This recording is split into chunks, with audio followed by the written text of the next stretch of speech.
So after overcoming a life-threatening experience, philanthropist Shanice Barnett felt the need to pay it forward, which is also the name of her initiative. And she joins us now. Shanice, good morning. Hey, Shanice. How are you? Hi, good morning. You're Good so morning. beautiful. You're looking good, lady. How is your health, first of all?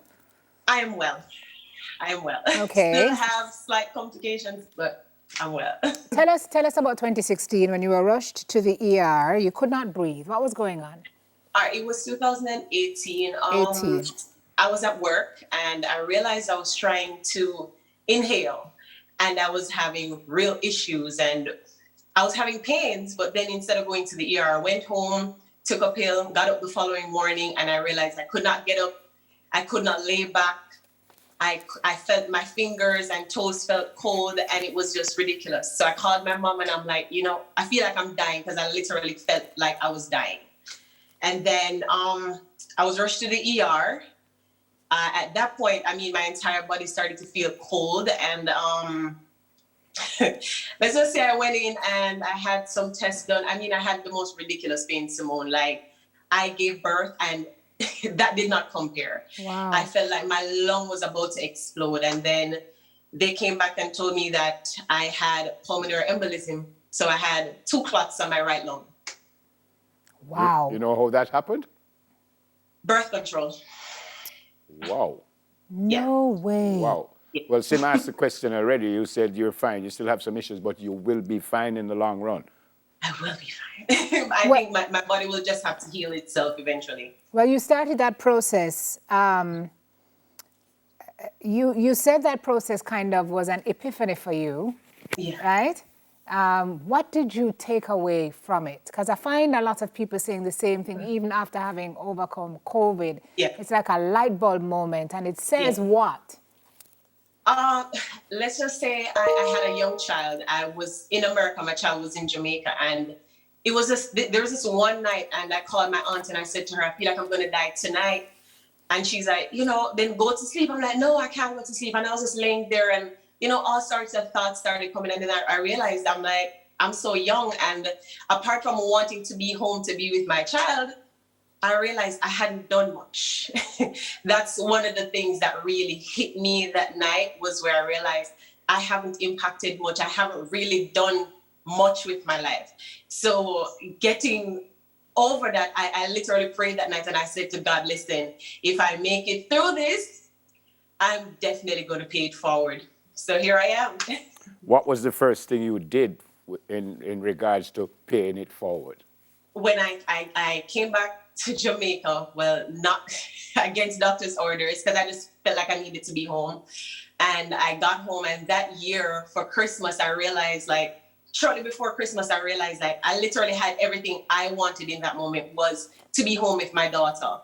So I started thinking, I'm like, how can I help change someone else's life? So I said, you know what? I didn't even want any Christmas gifts that year.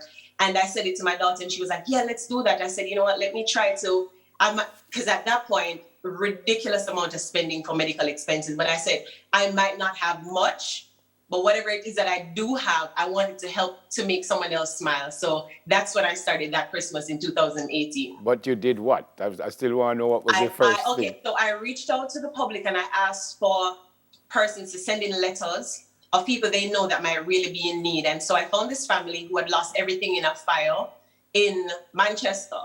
So I took the journey. 2 friends of mine went down to Manchester, met with them. We just basically pulled everything together that I could put. I had a few friends who contributed, and it might have not been everything, but it was really something, and it really felt like a blessing that year. Brilliant. So how do you do this now? Because you select families with the public's help, right? So are you doing it this Christmas, and do you need our help this Christmas? Yes. So what I do, I ask for the public to just send it, because I cannot reach to everyone that might be in need. So I ask for letters. So if you have a friend, or if you're the person, or a person in your community who you know might be in need, just send a letter and I will select with myself and a few others. We'll decide. This year I'm trying to help as many families as I can. So we'll decide based on the letters who we can get to this year. Wow, you're about to get a lot of letters. Where are the letters going to? payforwardshan@gmail.com. All right. Good luck with your inbox. And looking at food and personal items is what you're really trying to give to folks. Yes, I'm trying to do food, personal items, and then if there are kids, I try, of course, it's Christmas time, I always try to dig deep, and the kids have to get their personal little gifts, so I try to do, you know, whatever it is, based on their age groups, I try to give them gifts also. Yeah. Wow. Is this something that you do only at Christmas? Yes, for now, I'm thinking, you know, probably twice a year, but for now, I'm making it the Christmas cheer. Question, when you had that bout, and thank God that you're okay, but before that prayer, how close were you to God? I was always a spiritual person. I grew up in church, so I always knew God. I always had a personal relationship. So when I hit rock bottom, it really wasn't that hard to reconnect. Yeah, fantastic. Okay. Yeah. Right, it is so good that you're okay. Thank So you. this Christmas, Sim already said you're going to get a lot of letters, but have you got anything yet? Have you seen anything that you want to help just yet or no? I've been looking around. The thing is, I don't want it to be personal. So I don't want to handpick the persons myself because I don't want to feel like I'm biased. So I really just want to select based on the letters, and I have my friends, my mom, read them over sometimes. So, you know, and then we kind of pull together and decide, okay, this family last year, I did one, was a large family. The year before I helped a young girl. So this year I'm looking to do, I won't put a number on it, but as many as I can reach. Yeah. And the need is great, Yep. Shan. Yes. So I definitely know that. it's fantastic that you're doing this. God bless you. Glad Thank you. you're okay, you're on the road to physical healing, and Yes. that you're using your experience to bless others. Thank you for checking in with us this morning. And say hi Appreciate to your it. daughter for us. Definitely will. Thank you. All right, God bless you. All right. Founder of the Pay It Forward Initiative, Shanice Barnett. Stay with us, folks. More Smile Jamaica when we return from Studio B. News in 5, second edition, 4 minutes. Soon come.